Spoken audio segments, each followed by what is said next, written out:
네, YTN 정치 인터뷰 당당당 총선편 수도권 격전지 가운데 하나인 경기 의정부 앞 현장에 나와 있습니다. 최하영 기자와 함께하고 있습니다. 네, 앞서 저희가 무소속 문석균 후보 만나봤고요. 네. 잠시 뒤에는 미래통합당 강세창 후보 모시고 얘기 들어보겠습니다. 더불어민주당 오영환 후보는요, 방송에 출연을 원치 않는다는 입장을 밝혀왔습니다. 그래서 오늘은 통합당 강세창 후보, 무소속 문석균 후보 이렇게 두 분만 모시고 인터뷰가 진행된다는 점 알려드리도록 하겠습니다. 네, 총선 관련 일반적인 얘기부터 좀 해보죠. 오늘부터 총선 사전투표가 시작이 됐습니다. 투표율이 좀 높은 것 같아요. 네, 맞습니다. 이 낮 1시 기준으로요. 네. 전국 투표율 5.98% 나타내고 있습니다. 거의 6%에 가까운 투표율인데요. 지난 2014년 지방선거 때 이 사전투표 제도가 도입된 이래 가장 높은 투표율이고요. 또 지난 총선이 20대 총선에서는요. 같은 시간 이 투표율이 2.72%였거든요. 그러니까 올해 총선은 거의 투표율이 2배 이상 좀 네. 높다고 볼 수 있습니다. 네. 그리고 2017년 19대 대선 같은 경우에는 투표율이 5.8%였습니다. 투표율이 왜 이렇게 높은 걸로 봐야 될까요? 네, 이 사상 초유의 코로나19 네. 사태이다 보니까 이 투표장에 몰리지 않으려는 심리가 있는 것 같고요. 이 또 코로나19로 정치권에 대한 관심이 네. 높아진 것도 이렇게 투표율이 높은데 영향을 미친 것으로 보입니다. 네, 그러면 일단 통합당 소식부터 좀 알아볼까요? 오늘 세월호 유가족을 향한 막말 파문이 일고 있는 경기 부천병의 차명진 후보에 대한 윤리위원회가 소집이 됐습니다. 네, 미래통합당 윤리위 제명은 아니고 네. 탈당 권유 결정 내렸죠. 네, 그렇습니다. 가장 무거운 징계가 제명입니다. 그런데 제명 바로 아래 단계가 탈당 권유인데요. 이 탈당 권유는 즉시 당원 자격을 박탈할 수는 없고요. 차 후보 스스로 10일 안에 탈당하지 않으면 제명 처리가 됩니다. 그런데 오늘 총선이 며칠 남았죠? 닷새 남았습니다. 예, 닷새 남았기 때문에 차 후보가 마음 먹으면 완주가 가능하다 이런 의미인 겁니다. 그래서 차 후보는 윤리위 현명한 결정에 감사하다면서 완주 의지를 밝혔습니다. 네, 그런데 앞서 막말 논란을 또 일으켰던 서울 관악갑 김대호 후보는 제명되지 않았습니까? 네, 그렇습니다. 일단 통합당 윤리위는 차명진 후보에 대해서 이유를 그대로 좀 설명을 드리면요.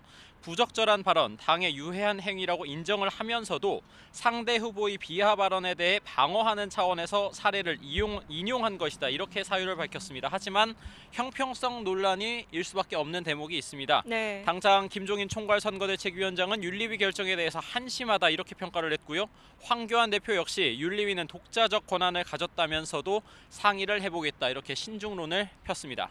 네, 통합당은 이렇게 좀 시끄러운 것 같은데 네. 민주당 분위기는 좀 사뭇 다른 것 같습니다. 이 민주당 내부에서는 승기를 잡았다 뭐 이런 얘기까지 나오고 있는데요. 어제 이해찬 상임선대위원장 서울 관악을을 방문한 자리에서 이렇게 말했습니다. 이 국정을 안정적으로 끌어갈 수 있는 승기를 잡았다. 정확히는 이렇게 표현을 했는데요. 이 통합당이 다소 시끄러운 틈을 타 이 기세를 아예 몰고 가자 뭐 네. 이런 분위기인 것 같습니다. 오늘 이해찬 이인영 대표는요 직접 사전 투표하고 또 투표를 독려했고요. 네, 이낙연 상임선대위원장은 충청권 표심 잡기에 나섰습니다. 네, 그러면 이제 저희가 나와 있는 이 경기 의정부 갑 지역구 얘기를 좀 해보겠습니다. 지금 의정부 갑 지역구 관심선거구인 이유가 3파전 구도가 결정됐기 때문입니다. 더불어민주당 오영환, 미래통합당 강세창 그리고 무소속 문석균 후보가 출사표를 던졌는데요. 저희가 바로 전 시간에 문석균 후보 이 자리에 모시고 직접 이야기를 나눠보지 않았습니까? 네, 문석균 후보 이곳 의정부 갑에서 육선을 한 문희상 의장의 아들이기도 합니다. 그래서 이 아빠 찬스 논란이 일었는데요. 이에 대해서 문 후보 어떤 입장이었는지 직접 들어보시죠. 그런 우려의 목소리를 잘 알고 있습니다. 네. 무소속으로 나왔기 때문에 그 논란은 많이 이제 좀 시석되지 않았나 싶습니다. 네. 그리고 50년을 제가 산 사람이고 의정부 사람이라고 해가지고 다른 지역은 생각해 본 적이 없거든요. 네. 저는 의정부에 대한 관심이 있고 또 의정부를 제가 제일 잘 알기 때문에 여기서 제가 해야 되겠다 이런 생각을 했습니다. 네, 문석균 후보 의정부 전문가를 자임했는데요. 지금 이 자리에 또 다른 의정부 전문가를 자임하는 분이 나왔습니다. 미래통합당의 강세창 후보 나오셨습니다. 안녕하십니까? 네, 안녕하세요. 반갑습니다. 네. 뭐 사실 지금 이곳이 범여권의 분열로 어떻게 보면 미래통합당 후보에게 조금 득이 되는 것 아니냐. 그런데 실제 여론조사에서는 사실 좀 열세로 나오고 있습니다. 어떻게 좀 판세 보고 계십니까? 저는 그 여론조사대로 총선 결과가 나온 걸 본 적이 없습니다. 네. 그래서 저는 여론조사를 보지도 않고 믿지도 않습니다. 그래서 저는 제가 무조건 이긴다고 저는 그 생각하고 있습니다. 그러면은 지금 뭐 사실 여론조사에서 열세로 조금 이제 나오는 게 네. 아무래도 조금 현재로서 원외 인사시다 보니까 좀 인지도 측면에서 한계가 좀 있는 것 아니냐 이런 말도 좀 있거든요. 어떻게 받아들이세요? 뭐 다 원외잖아요. 셋 다 원외인데 네. 그 중에서 그래도 저는 시장하고 국회의원 지금 3번을 나온 겁니다. 네. 그러니까 인지도만큼은 제가 가장 높다고 생각합니다. 네. 그런데 그 하여간 제가 뭐 판단은 안 내리겠지만 언론까지 여론조사는 저는 신뢰하지 않습니다. 네. 다만 그냥 제가 최선을 다하고 그 결과를 가지고 의정부 시민들께 심판받을 겁니다. 네, 뭐 이 의정부 갑에서 뭐 인지도로는 밀리지 않는다 네네. 이렇게 말씀하셨는데 사실 이번 총선에서 아빠 찬스 논란 문석균 후보에 대한 관심이 아주 뜨거워요. 네네. 이 문 후보에 대해서 좀 어떻게 생각하시나요? 저 아까도 말씀드렸지만 저는 그냥 문석균 후보에 대해서는 참 나름 열심히 살아온 사람이기 때문에 네. 아마 그 사람이 많은 생각을 해갖고 판단을 했을 겁니다. 그래서 그거에 대해서는 왈가왈부 하지는 않겠지만 또 그런 생각은 들어요.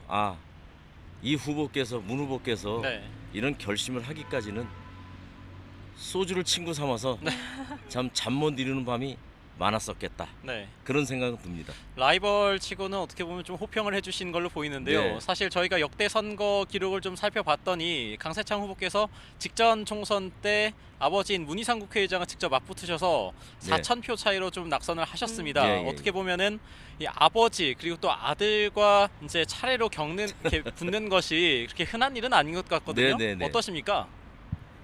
진짜 이거 참 서글픕니다. 네. 그냥 서글프고 다만 뭐 정치라는 게 다 그런 거니까 이해합니다. 그리고 저기 문희상 의장님하고 저하고도 굉장히 친하고 네. 문석균 후보하고도 선후배로서 굉장히 그 친한 그런 사이입니다. 그렇지만 뭐 정치기 때문에 최선을 다할 뿐이죠. 네. 논란들이 있어서 그런지 민주당 오영환 후보가 여론조사에서는 지금 앞서고 있는데 네네네. 오 후보에 대해서는 좀 어떻게 평가하시나요? 오 후보께서는 참 젊고 아주 훌륭한 분이라고 저는 생각합니다. 네. 그리고 그 뭐 소방구 분야에서도 또 열심히 일을 했는데 네. 그 참 불을 좀 더 끄다오셨으면 좋을 뻔했습니다. 너무 젊은 나이에 이제 오신 것 같아요. 네. 그런 좀 아쉬움이 있습니다. 그래서 뭐 더 이상 그분도 훌륭하신 분이기 때문에 그분도 제가 말씀 안 드리고 판단은 의정부 시민이 하리라 그렇게 생각합니다. 그런데 추가 질문을 드리지 않을 수가 없는 게 네네. 오영환 후보 같은 경우에는 민주당에서 전략 공천을 한 인물이지 않습니까? 네네네. 그런데 또 강세창 후보께서는 뭐 지역 전문가 의정부 토박이를 강조하고 계시기 때문에 뭐 급하게 공천된 부분에 대해서 평가하실 부분이 좀 있으실 것 같아요. 누구한테? 오영환 오영환 후보에게요. 후보. 그 전략 공천에 대해서 네. 글쎄 저는 그냥 뭐 그거에 대해서 말씀하고 싶지 않습니다. 그냥 그거는 그 당이 알아서 판단했을 거 아닙니까?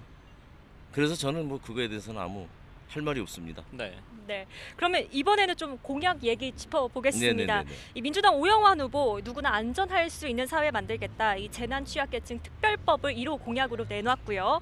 이 문석균 후보는 지역구 이렇게 동별로 현안에 따라서 맞춤 공약을 내놨습니다.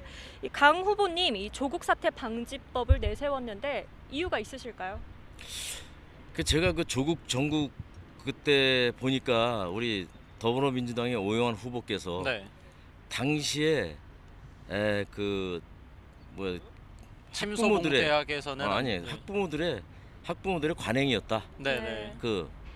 그래가지고 그걸 그 학부모들의 그 관행인 것을 언론에서 지나치게 부풀려서 보도했다. 네. 그런 주장을 했습니다. 근데 제가 그 후보 토론회 때 네. 시간이 없어서 묻지 못한 게 있었는데 그렇다면 최순실 자녀 입시 그 비리하고 다른 점이 뭐가 있습니까? 네. 그래서 제가 많은 생각을 했습니다. 우리 대한민국의 젊은이들이 공정한 가치 아래 경쟁할 수 있는 그런 사회를 어떻게 만들까? 그래서 고민하다가 그 결과가 조국 사태 방지법의 탄생이었습니다. 네. 네. 사실 더 여쭙고 싶은 게 좀 많기는 한데 네네. 그래도 이제 시간이 좀 다 예, 돼가다 예, 예. 보니 마지막으로 유권자분들께 꼭 하시고 싶은 말씀 할 수 있는 기회를 드리겠습니다. 카메라 보고. 네. 카메라 보고요. 예. 저기 예전에 우리 어렸을 때 부모님들은 밥을 굶어도 학교는 보냈습니다. 교육이 곧 목숨이었습니다. 제가 이번에 그 마련하고자 하는 조국 사태 방지법은 바로 그 부모님들의 마음이 담긴 공약입니다. 이 조국 사태 방지법이 만들어질 수 있도록 우리 의정부 시민들께서 이 강세창이와 같이 해주시기를 간절히 부탁드리겠습니다. 감사합니다. 네, 강세창 후보의 마지막 말씀까지 들어보셨고요. 저희 지금까지 경기 의정부 갑에 출마한 미래통합당 강세창 후보와 함께 이야기를 나눠봤습니다. 다시 한번 말씀드리겠는데요.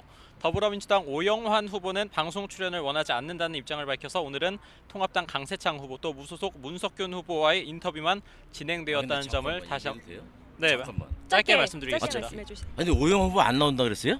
네, 네. 근데 왜 안 나온대요? 뭐 저희가 본인이 방송- 고사했기 때문에 네. 아니 당선됐다고 생각하나? 이거 저희가 좀 이상. 방송 끝나고 나 몰랐어요. 말씀드리도록 알았어요. 하겠습니다. 예, 아유 네, 예. 일단 이 방송은 이쯤에서 이제 마무리를 하도록 하겠고요. 저희는 오후 4시 50분에 다시 한번 찾아뵙겠습니다. 지금까지 경기 의정부 갑에서 전해드렸습니다.